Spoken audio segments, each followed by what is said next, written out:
There. I think if I grab it here, I can get this teddy bear out of there. You got it, Shuko. But maybe a little more to the left. I've never played with one of these before, so it's kind of really difficult to understand the mechanics behind it and where to go and how, feingefühlig, as we say in German, the fine motor skills, exactly. Difficult. Oh, wait. Okay, now I got it. So if I now move over to the chute... Yes, so dear listeners, you may have come to the conclusion by now that Shuko is playing with a claw machine. Oh, I give up. So it's so frustrating. You're so close to the item and it looks like it's in perfect position. And then the stupid gripper. Anyways. But why is it so hard to make them grab the item properly? From know-how to wow. The Bosch Global Podcast. Turns out, they make it pretty clear that they actually don't want you to win. They want you to win only after you've put enough money into the machine. In fact, the operators of the machine can adjust the strength of the gripper to the value of the item. And how would you know that? I've done my research. Of course. So you can actually search the net for the claw machine manuals, which some journalists did, and they show that these claws intentionally don't grab the item properly, so you can only win when the machine lets you. I'm sure that must be a very, very much a pain for any robotics engineers that are listening. Like our colleague Christoph Marx, for example.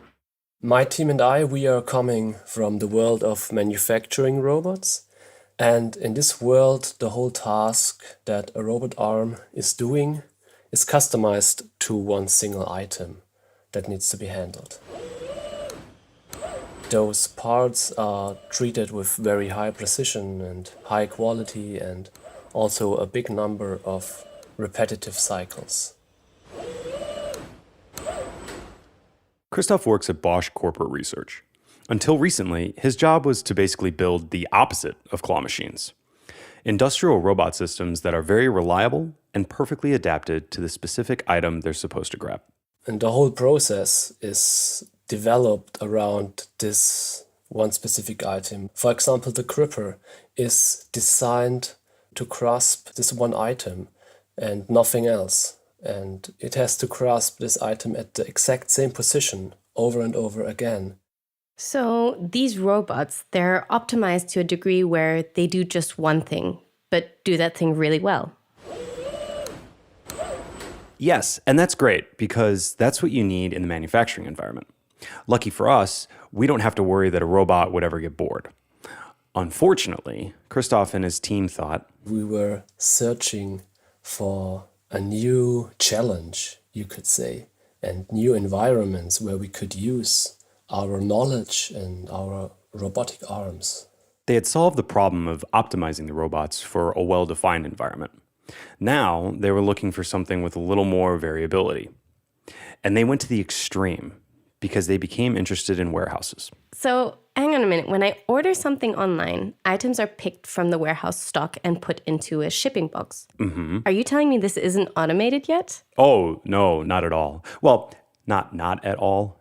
But it's still very much a manual process. And I mean, it's manual for even some of the world's largest retailers. In this warehouse environment, we have the exact opposite of the manufacturing world, you could say.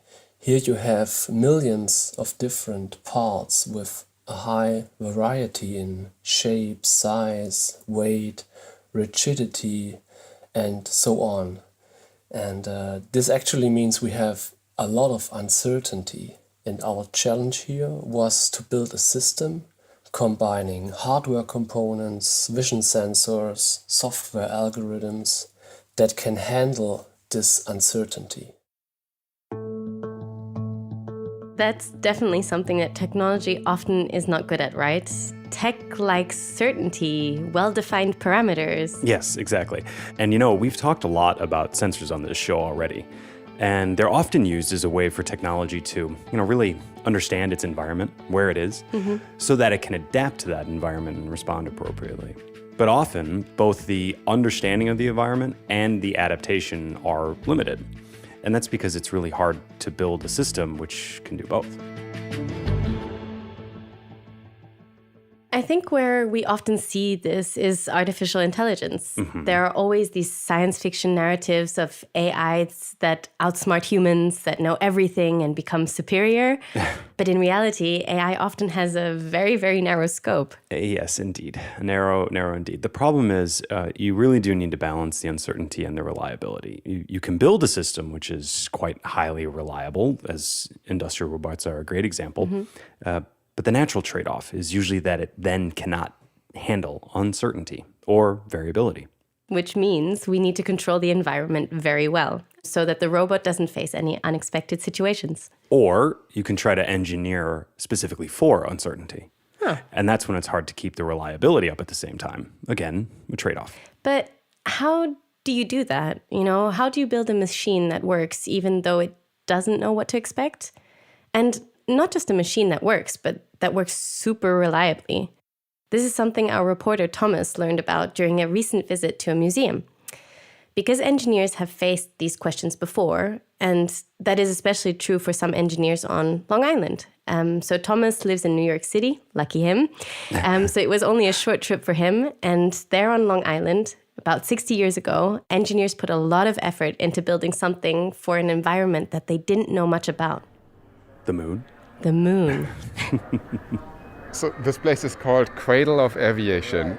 Why is that? It's called Cradle of Aviation. When you walk through the museum, in the early years of aviation, before the First World War, 1909, 10, 11, this area was a real hotbed of aviation activity. The first airport... So this is Joshua Stoff, by the way, the curator of the museum. So 50 years after Charles Lindbergh started on his transatlantic flight to Paris from here, engineers created a vehicle that was supposed to carry people to a place where nobody had been before and get them back home safely too. Okay, I think we're going to look at the lunar module, which was built by the Grumman Corporation here on Long Island in the 1960s. And it's not a model or a mock-up, it's an actual lunar module, LM-13, which was supposed to go on one of the later Apollo missions. It was ultimately, they canceled the last 3 missions. So we're one of 3 museums in the world that have an original lunar module. All right, what would you say? It looks like shape-wise. Yeah, they had a lot of nicknames for it. Spider was one of them.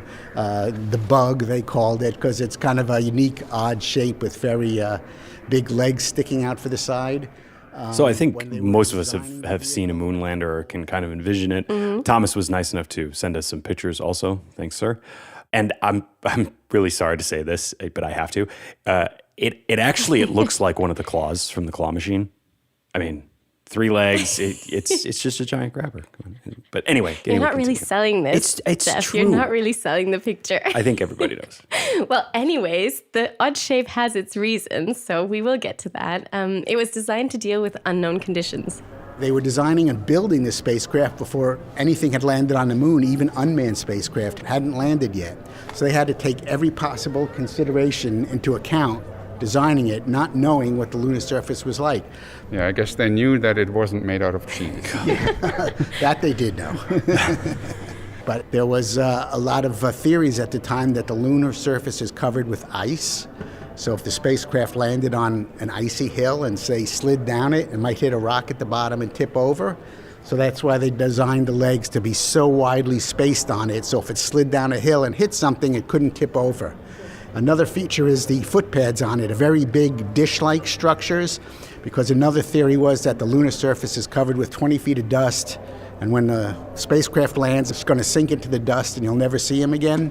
So not knowing that, they designed these really oversized footpads on it, and that was to compress the lunar dust, if there was any. A little bit like snowshoes. Yeah, very kind of like that, but it turned out that the moon was a lot harder than they thought it was, so they didn't need these footpads at all. It's interesting to think about that. They didn't know how fluffy the moon is and how soft the surface actually is. Right. And it's not soft at all. It's really a pretty hard place. So for sure it was a giant leap for mankind, but apparently it wasn't such a small step for man. Jeff. What? Come on, I had to. So, again, thanks to our reporter, Thomas, for taking the trip to the museum, although I guess it wasn't such a hard thing because that sounds pretty fun. And also thank you to Joshua Stoff for showing us around and explaining how you build a lander for a surface that you don't know whether to call icy or fluffy. Crazy to think that you have to plan for things like this and build something for completely unknown situations. So hats off. Yeah, it's really impressive. And back to Christoph and his team at Bosch Corporate Research. On a smaller scale and in a very different environment, they too are trying to adapt technology to many different parameters in a strange environment. Right. Christoph was coming from industrial robots, where they had these 3D models of the parts that the robots were handling. And it was exactly defined where it would pick something up and where it would go. But in a warehouse, you don't know what item the robot will have to pick next. And there's no data on the shape or the weight or the color of the items. So they're probably not icy, but they might be fluffy. In such a warehouse, we have probably millions of different parts. And it would take so much time to build a database with all those features. And if there come new items to the warehouse, you need to update the database. And let me tell you, the database administration is a nightmare on its own, from needing different people to update it and other people trying to trust if it's updated. You know, it's kind of a scary proposition. But so is the item in front of the robot really exactly the item that is in the database? Well, that's why it's such a hard thing to do. I mean, things are changing all the time. And I mean, very much literally on a transactional basis, they're changing all the time. So with that in mind, the team decided that the database approach is not the best for this situation. Instead, they came up with, in order to manage this uncertainty, is a system of fairly standard components plugged in together in a smart way, and most importantly, equipped with smart algorithms, which is why they call this system smart item picking. The process starts with the item carrier box arriving at the robot picking station. Okay, so, oh God, I'm going to love this. Let's do some online shopping and let me see what I can order. Ooh, I'm going to order a new Spexer. Oh, Shuko, great plug. I love it. Dear listeners, if you don't already know or don't remember what a Spexer is, go back to our episode titled Spexer, which was released in January this year. So then in a warehouse, there's a box full of Spexers that gets pulled from a shelf and carried to a station where products are picked and put into shipping boxes. But so what happens next? With a 3D scanner that is located at a certain distance over the robot station, we are making a 3D scan of the scenery. This scan delivers us a so-called point cloud, which is like a three-dimensional virtual model of the environment in front of the scanner. So the software tries to find the box that contains the items in this point cloud.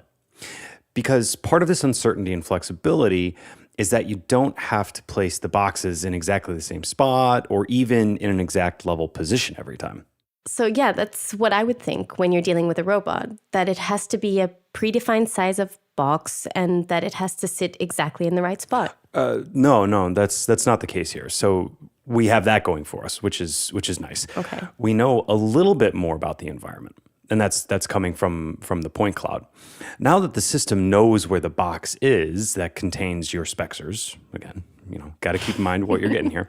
What I'm buying. It has a closer look at the points of the point cloud that are inside the boundaries of the box. And now in the second step, we are doing a so-called object segmentation, where we are trying to locate items and their poses inside the box in all 6 dimensions.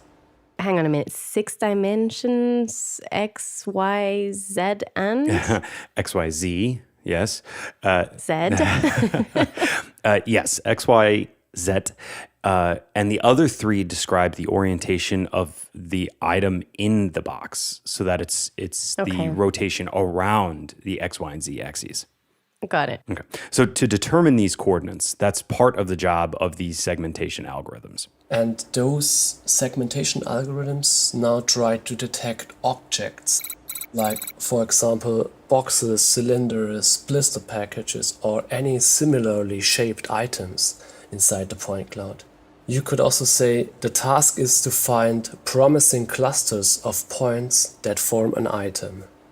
But do the items have to neatly be stacked inside the box for this to work? No, and that's the thing. They won't be, which is another source of uncertainty here.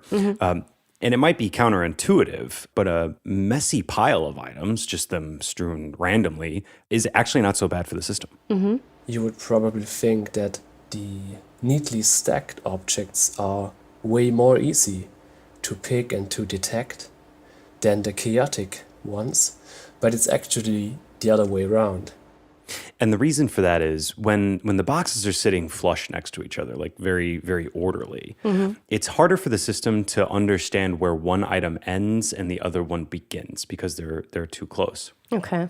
When they're in kind of disarray, they use these AI algorithms that help with this too, but we're going to get more to that later. But so let's say that the system has identified the items. Time for the robot arm to move and pick one? Yes, exactly. But first, it has to understand which one. We are rating the different item poses against each other with categories like position inside the box, size of the item, the fitting score, and so on to find the best possible pick. What's the fitting score? So for that, Christoph refers back to the point cloud. It's a measure for how certain the system is that something is an individual item. Yes, exactly. So when we came to a decision what item to pick, the robot arm is then calculating a collision-free path inside the box to this item. To ensure that the robot arm and the gripper do not collide with any surrounding object, like a part of the robot cell, the ceiling, the picking box itself, or maybe the 3D scanner, we built a virtual model of the scene beforehand. And after suggesting a path that the robot arm could potentially move, we can simulate the robot movement and check for collisions. If we then find a collision with, for example, the item carrier box, the path then needs to be adapted. And this all happens before the robot actually moves. I find it so interesting that there are so many things to consider with this aspect. I mean, for humans, it seems like the easiest thing in the world, just grab something out of a box. We see kids, toddlers do this, including the collision-free path planning. I've seen a lot of toddlers that aren't great with collision-free path handling, but yeah.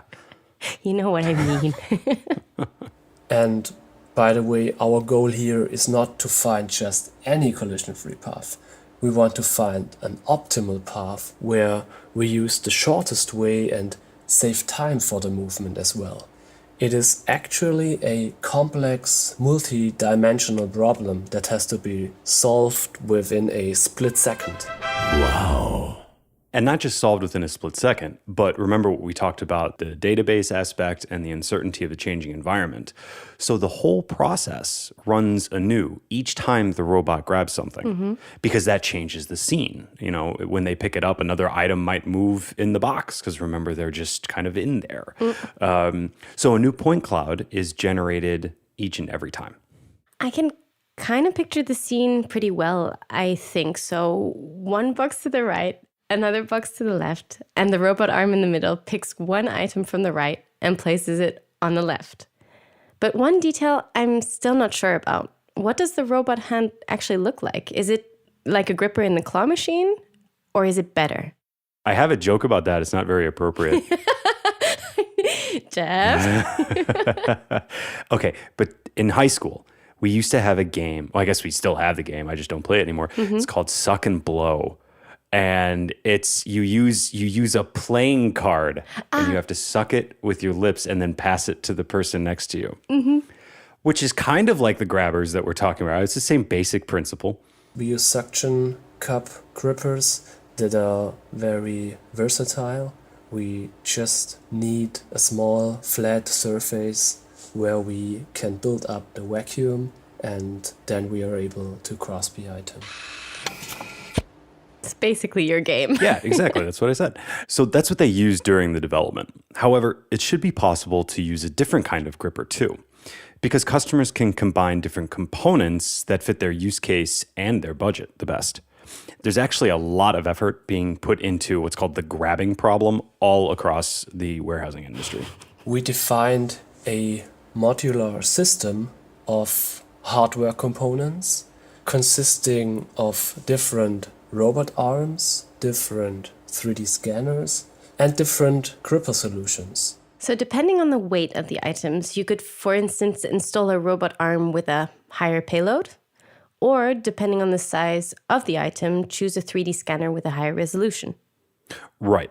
Because the know-how here isn't the hardware so much as it is in Christoph's software. The software algorithms are actually the same, like the path planning for the robot arm, the object segmentation. They all work with different robot arms and different 3D scanners. And for the grippers, Christoph and his team have also worked with an array of suction cups. So when the system detects a large flat surface, the robot uses multiple suction cups, while on a smaller item, it would use only one. Which makes sense, but are we then done? I mean, the suction cup grabs the item and moves it to the shipping box. The end, right? Well, we haven't talked about one important step that happens before placing your Spexer into the order shipping box. Many customers require a reading of the item barcode before placing them into the shipping box.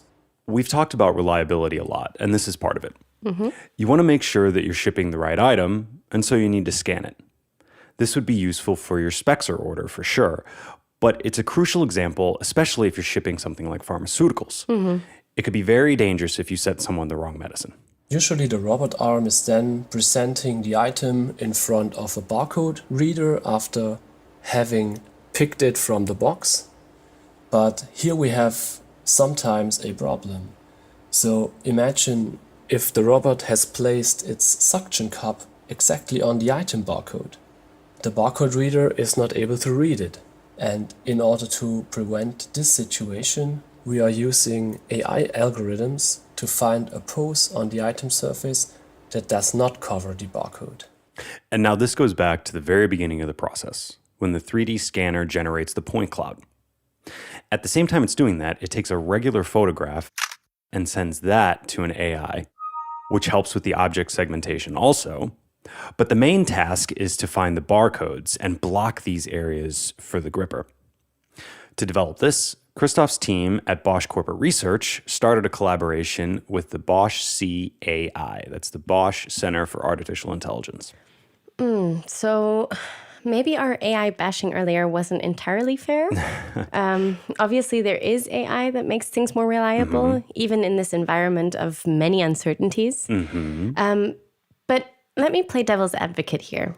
What's so special about this? I think my smartphone camera could detect a barcode. Oh, yeah, absolutely. But could it detect dozens of barcodes at the same time and when they're in different positions? Fair point. The difficulty with reading the barcodes in our situation is that we have a lot of items inside the picking box and we need to detect the barcode in a very cluttered environment and we need to be very reliable. Again, the reliability topic. And the custom AI solves this problem. By the way, as Bosch introduces, AI into more and more products, I think it's important for us to know how people feel about these technological changes. And there's some interesting data compiled by our market research. So they did a representative study in 5 different countries and shared the results in the 2022 Bosch Tech Compass. Which, by the way, is publicly available, of course.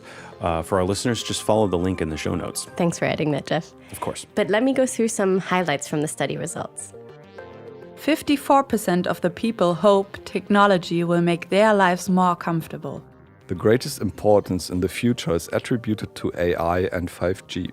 Asian countries, in particular, consider AI to be very important, while negative consequences are associated with it in Western countries.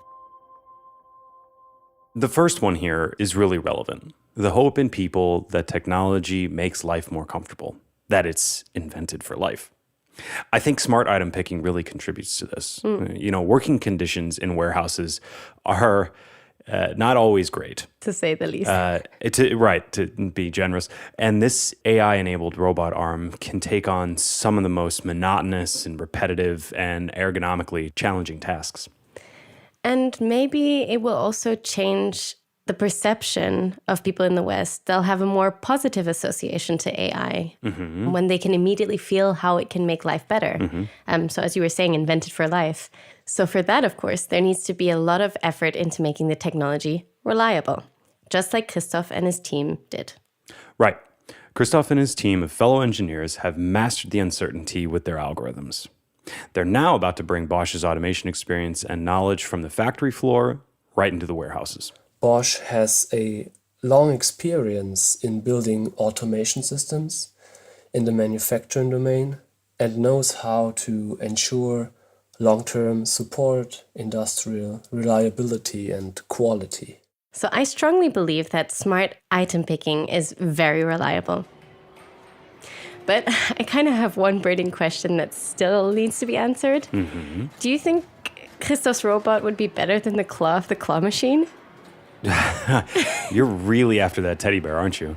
The problem would be that our suction gripper will not be able to grasp a teddy bear because the teddy bear's surface is not flat and a suction cup wouldn't work. Poor Shuko. We would need to think about another gripper system, maybe similar to the ones of a claw machine. And then I could think of grasping one of the teddy bears. Why not? I'll keep you to that, Christoph. Thank you. Yes, thank you, Christoph. Okay, Shuko, I'm going to give you one more quarter here for this claw machine. So, these things are really addictive, but I'd suggest that a better way to spend your time is to listen to our podcast. So go ahead and binge a few old episodes while we work on the next one. We're going back on the road and we'll explore new developments in the electric vehicle sector. But more about that next month. From know-how to wow. The Bosch Global Podcast. Here's an idea, though. What about a claw machine filled with Spexers? That wouldn't be smart item picking, but smart device picking.